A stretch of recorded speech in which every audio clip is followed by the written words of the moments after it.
యేసు ప్రభు మూడోసారి శ్రీవ కింద పడుటను యోచించునుగాక. గాయముల వలన వారు బలహీనులైరి, కొలపాతకులు నిష్ఠూరము మితము మించి ఉండెను.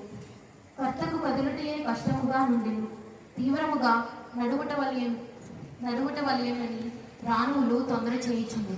కొంతసేపు ధ్యానం.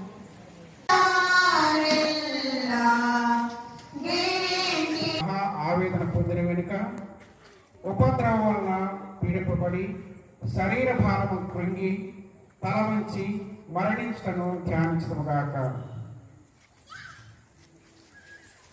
నా రక్షకుడైన యేసువా, నా మీద గల ప్రేమ పాత్రము ఇది మీ కొరకును అనేకుల కొరకును పాప పరిహారమునకై ధారపోయబడును. దీనిని నా జ్ఞాపకార్థము చేయుడు.